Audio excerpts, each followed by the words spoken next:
Hello, friends. This is Dave Hurwitz, executive editor at ClassicsToday.com, here with great recent recordings of the classics. There aren't that many, are there? Yes, there are. There are tons of them. There are just scads of them, and we're going to cover every single last one. Before we're done, you're going to be so full of hope and excitement about what is happening in the recordings of classical music since the year 2000, because there's just an amazing amount of tremendous work being done. And here is a case in point, something that you probably let slip by in your peregrinations through the recent list of recordings or over the past couple of decades. These are recordings since the year 2000 of mostly classical chestnuts. And the chestnut that we're going to talk about is Beethoven's Violin Concerto. Now, the interesting thing about Beethoven's Violin Concerto is that although it would seem to be ripe for the HIP, the hip authenticity treatment, there are no great recordings of the work by anybody who plays period instruments. There are recordings by modern violinists with period instrument ensembles.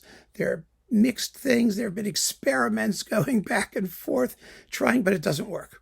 It absolutely doesn't work. And the reason it doesn't work is because the Beethoven Violin Concerto is not of its era.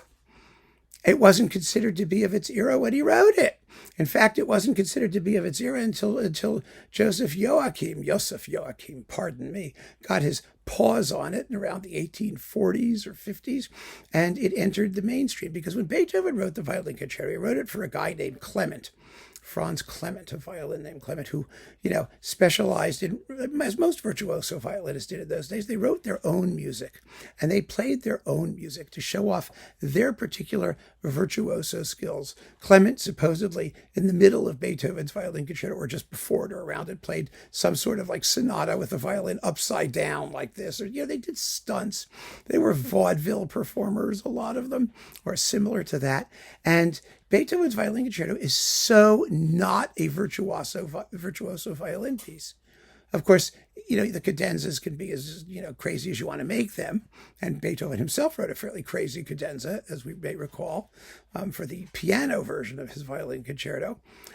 But the work is mostly calm, sunny, incredibly lyrical, full of huge, long-breathed melodies that require fulsome string tone and a really healthy, varied amount of vibrato to put the thing across. I don't mean it's supposed to go wow, wow, wow, wow, wow, like a European ambulance siren with a Doppler effect going past.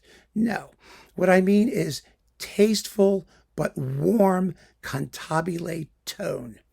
It's just the kind of thing that requires really the more romantic approach to violin technique to pull off. You must do that. It's not a question. And so the trouble is, when the period instrument folk try and get their paws on this thing, it doesn't sound right. You've got, the first movement's 25 minutes long. Every single melody takes time to unfold. Yada, yada, da, da, da, da, da, da. In long notes that have to bloom, that need to have freshness and songfulness. Yada, da, da, da, da, da, da, da. I mean, you just can't do this when you're refusing to play with any kind of expression, and you have a tone that's as thin as, you sing like a hinge, as we say in the business, just a screechy, unpleasant tone. It just can't be done. And it hasn't been done. It hasn't been done. So that means that great recordings of the Beethoven Violin Concertos since 2000 are going to be basically normal people on normal instruments, but that does not mean that they can't do something special or interesting with the music. And I have selected one such of these recordings, which is marvelous. It's Rachel Barton Pine on the Cedille label, which gives us audiophile results, generally speaking, fabulous recorded sound, with the Royal Philharmonic, conducted by José Serebrier, who's if you want to pronounce it, phenomenal, intelligent conductor who's been around forever and who knows how to do this kind of thing.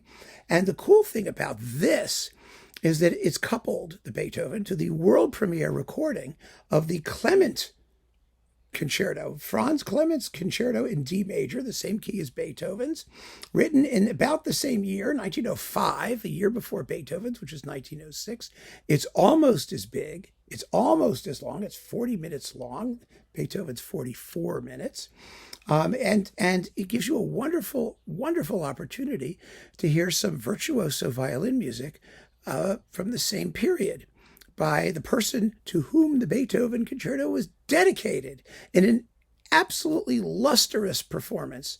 I've always said, with unusual repertoire, it may need some special pleading. You really need to have a great performance of it so that it makes the best possible impression. And this gets it.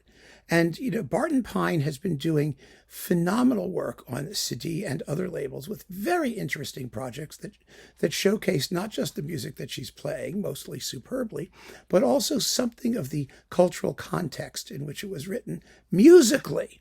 Not some sort of foolishness about, one day they played it upside down in a submarine, or, whatever they do, that kind of historical nonsense, but rather some interesting musical extras that shed light on the main work, the popular work, the well-known work. And, the more of this kind of thing that happens after the turn of the century, in the new millennium, the better off we shall be. Because this kind of programming is so smart, and it's so beautifully done here, and so well recorded, and everybody's at the top of their game, that it's one of those things that has been a beneficial side effect of what you might call the whole historically informed performance movement, because some of the history is very interesting. It's the performance that's not. So if we can bring the history, some of the history, into our knowledge of some of these very, very popular and familiar works, I'm all for it. If the performances are going to be great, what matters is first and foremost the music. And this Clement Concerto is a real find. It's fine. Is it as great as Beethoven's? Of course not. I mean, it has its moments where it's just there for the violin. And it's not a formal masterpiece, as Beethoven shows us, what he could do in the first movement of his Violin Concerto. But it's very listenable. It's very enjoyable. It's exceptionally well played. Everybody involved has given both works the attention and love that they deserve. And this is, for that reason, an outstanding recording for the new millennium. So keep on listening, friends. Thanks for joining me. Take care.